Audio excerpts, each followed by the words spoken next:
सुप्रभात विद्यार्थीगण। आज हम सुमित्रा नंदन पंत द्वारा रचित वे आँखें नामक कविता के कुछ काव्यांशों पर प्रकाश डालेंगे।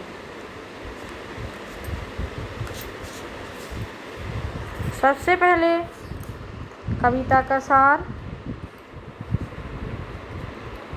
इस कविता के माध्यम से सुमित्रा नंदन पंत जी ने स्वतंत्रता से पूर्व के किसानों की बुरी दशा का चित्रण किया है।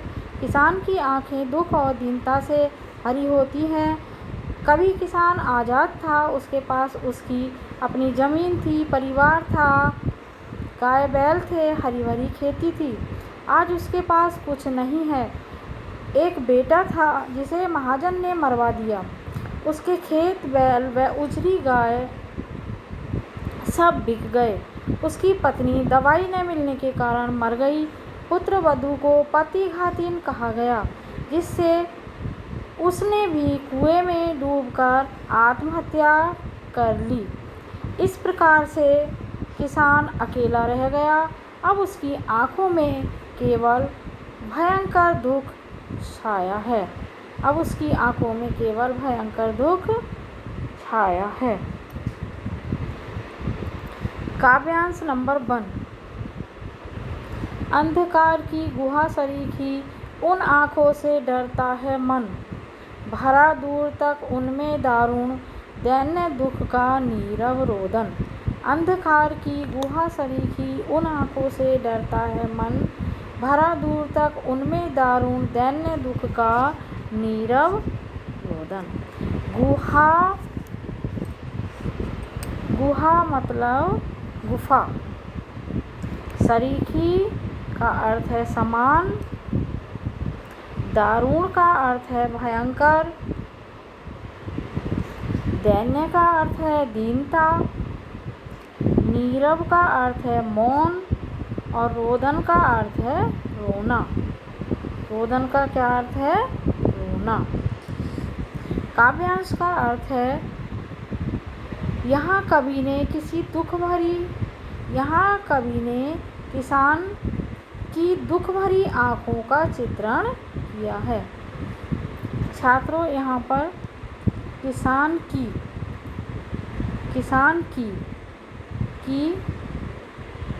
छूट गया है, ध्यान दें। यहाँ कवि ने किसान की दुख भरी आँखों का चित्रण किया है। दुख भरी आँखों का चित्रण किया है।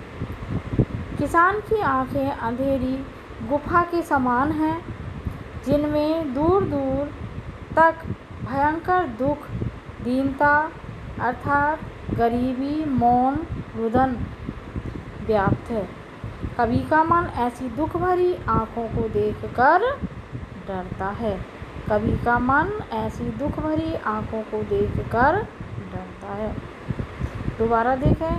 यहाँ कवि ने किसान की दुख भरी आँखों का चित्रण किया है। किसान की आँखें अंधेरी गुफा के समान हैं, जिनमें दूर दूर तक भयंकर दुख, दीनता अर्थात गरीबी, मौन, रुदन व्याप्त है। कवि का मन ऐसी दुख भरी आँखों को देखकर डरता है। काव्यांश नंबर 2। वह स्वाधीन किसान रहा, अभिमान भरा आँखों में इसका, छोड़ उसे मझधार आज संसार कगार सदृश वह खिसका। स्वाधीन का मतलब है स्वतंत्र। स्वाधीन, स्वतंत्र। मझधार बीच धार में। अभिमान गर्व घमंड। कगार सदृश।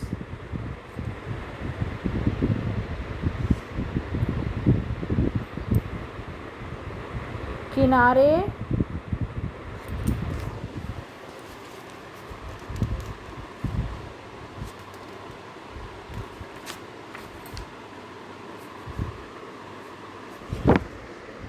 कगार सदृश किनारे के समान। कगार सदृश किनारे के समान।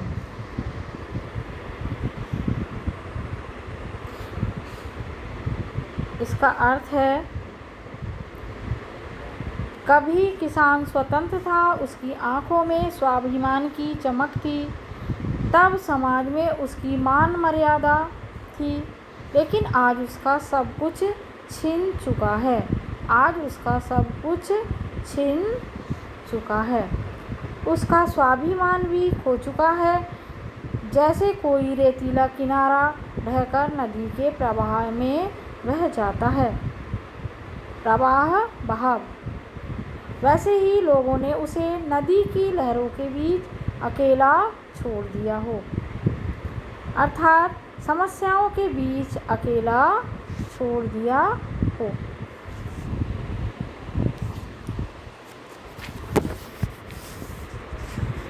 काव्यांश नंबर 3। लहराते वे खेत द्रगों में हुआ बेदखल वह अब जिनसे। लहराते वे खेत द्रगों में हुआ बेदखल वह अब जिनसे। हंसती थी उसके जीवन की हरियाली जिनके तन तन में।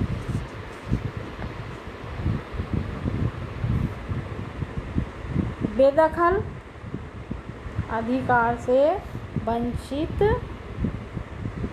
बेदखल अधिकार से वंचित। लहराते झूमते, लहराते झूमते। त्रन त्रन तिनका तिनका, त्रन त्रन तिनका तिनका। द्रगों में, आँखों में, द्रगों में मतलब आँखों में।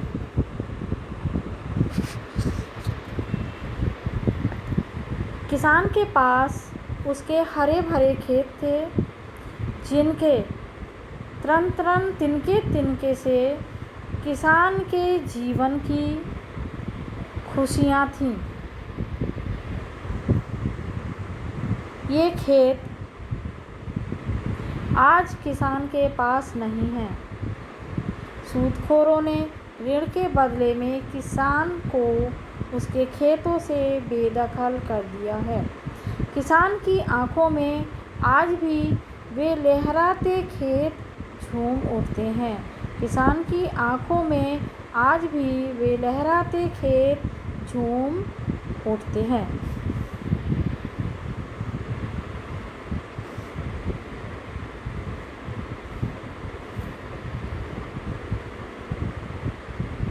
छात्रों देखिए, त्रन त्रन में पुनरुक्ति प्रकाश अलंकार है। यहाँ शब्द की आवृत्ति होती है, वहाँ पर पुनरुक्ति प्रकाश अलंकार होता है। बेदखल वह, बेदखल वह अब, बेदखल वह अब। वर्ण की आवृत्ति हो रही है, किसकी? व की, इसलिए यहाँ पर अनुप्रास अलंकार है। इसलिए यहाँ पर अनुप्रास